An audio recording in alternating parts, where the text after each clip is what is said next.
पूर येतो आणि सगळं काही वाहून नेतो। घर, संसार, जनावरं, माणसांची स्वप्न एका क्षणात होत्याचं नव्हतं होऊन जातं आणि डोळ्यासमोर उभं राहतं फक्त पाणी, तेही अश्रूंनी मिसळलेलं। सोलापूर जिल्ह्याला यंदा असाच महापुराचा तडाखा बसला। बळीराजा अक्षरशः रस्त्यावर आला। कोणी छप्पर गमावलं तर कोणाचं शेतजमीन नदीत गडप झालं। जनावरं, धान्य, संसार उपयोगी साहित्य सर्व काही पाण्याच्या लाटेत गिळंकृत झालं। अशा वेळी प्रश्न उभा राहतो, या संकटग्रस्तांना कोणी हात देणार का? पण कोल्हापूरमधून राजकीय दोस्तांनी तातडीनं मदतीचा हात पुढे केला। सोलापुराच्या अश्रूंना पुसण्यासाठी, पोटाला भाकर देण्यासाठी आणि संसार उभा करण्यासाठी मदतीची गाडी कोल्हापूरकडून धावली। मंत्री हसन मुश्रीफ, सतेज उर्फ बंटी पाटील यांच्यासह अनेक नेत्यांनी स्वतः पुढाकार घेत पूरग्रस्तांच्या मदतीला लाखो रुपयांची अन्नधान्य, संसार उपयोगी साहित्य आणि जीवनावश्यक वस्तू पाठवल्या। ही केवळ राजकारणाची गोष्ट नाही, तर माणुसकीच्या धाग्याची कहाणी आहे।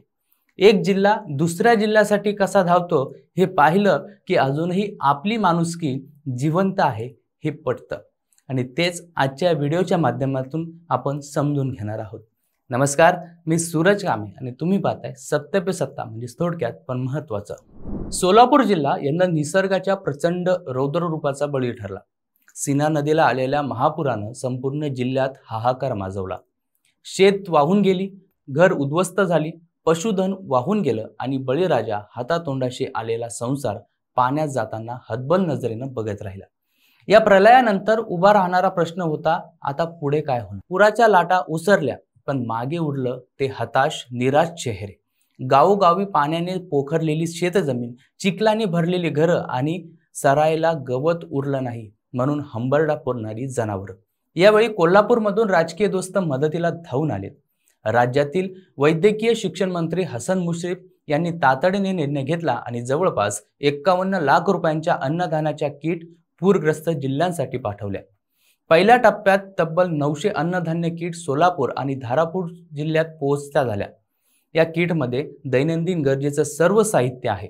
त्यामध्ये तांदूळ, गहू, डाळी, तेल, साखर, मसाले आणि इतर जीवनावश्यक गोष्टी सुद्धा आहेत।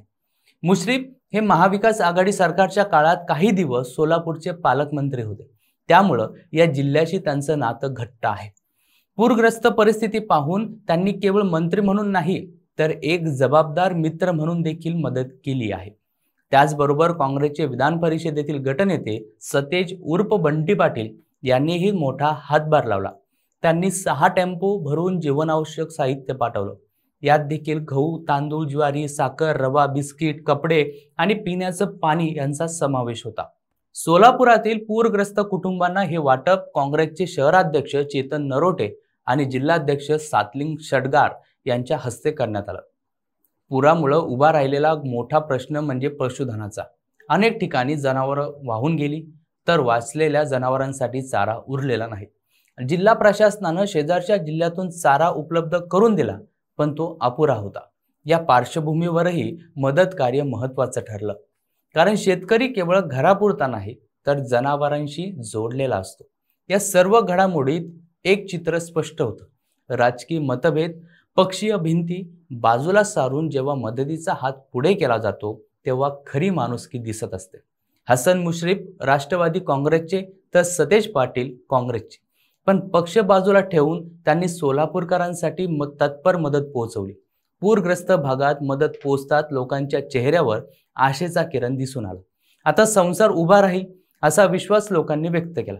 अन्नधान्य मिळालं म्हणजे जगणं सुरू राहतं, चूल पुन्हा पेटते, मुलांच्या हातात भाकर जाते, जनावरांसाठी चारा मिळतो। हीच खरी उभी राहण्याची सुरुवात असते। सोलापूर जिल्ह्यात मदतीचं चित्र काहीसं वेगळं होतं। रेल्वे लाईन परिसरात राष्ट्रवादीचे प्रदेश उपाध्यक्ष किशन जाधव यांच्या हस्ते अन्नधान्य किटचं वाटप करण्यात आलं। अनेक पूरग्रस्त कुटुंबांनी डोळ्यात पाणी आणून या मदतीबद्दल कृतज्ञता व्यक्त केली। राजकारण अनेकदा टीकेचं केंद्र असतं, पण संकटाच्या काळात राजकीय नेते पुढे आले की लोकांचा विश्वास वाढतो। नेते फक्त सत्तेसाठी नाहीत, ते आमच्या सोबत आहेत असं लोकांना वाटायला लागतं। आज सोलापुरातील पूरग्रस्तांना हीच भावना मनात निर्माण होत आहे। आम्ही एकटे नाही, कोल्हापूर आमच्या पाठीशी आहे, महाराष्ट्र आमच्या पाठीशी आहे, ही जाणीव त्यांना आधार देते.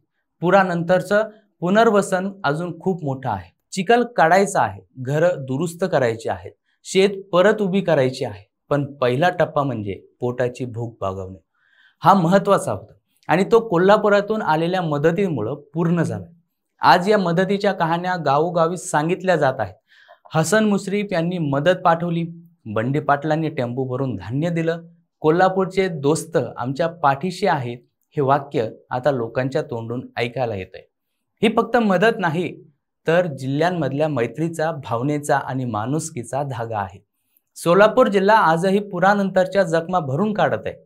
पण एक गोष्ट निश्चित झाली, संकटाच्या वेळी आपण एकटे नाही. कोल्हापूरमधून आणि महाराष्ट्रामधून आलेल्या मदतीनं केवळ पोट भरलं नाही तर मनालाही आधार मिळाला. राजकीय नेते म्हणजे फक्त सत्ता, पद, भाषण असं समजलं जातं.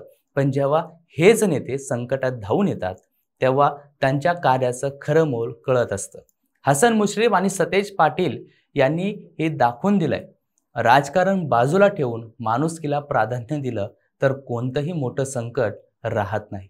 आज सोलापूरकर म्हणतायत, पूर आमचं आयुष्य उद्ध्वस्त करून गेला, पण कोल्हापूरकडून आलेली मदत आम्हाला पुन्हा उभं करण्याची ताकद देऊन जातोय. आणि खरंच हीच खरी ताकद आहे महाराष्ट्राची. येथे पाऊस येतो, पूर येतो, दुष्काळ देखील येतो, पण मैत्री, माणुसकी आणि साथ कधीही साथ सोडत नाहीत. तुम्हाला या संदर्भात काय वाटतं ते कमेंट करून नक्कीच कळवा. आणि अशाच माहितीपूर्ण व्हिडिओसाठी पाहत राहा सत्य पे सत्ता, म्हणजे थोडक्यात पण महत्वाचं. या ॲलर्जीचा फार त्रास होतो. रोजची सर्दी, शिंका, डोळ्यांची जळजळ, नाकातून पाणी. काहीतरी उपाय सांगा हो. डॉक्टर चाटेज होमिओपॅथिक क्लिनिक, लगेच भेट, उपचार सुरू कर, महिन्याभरात फरक पडेल. अच्छा, सत्य. संपर्क 9595727107.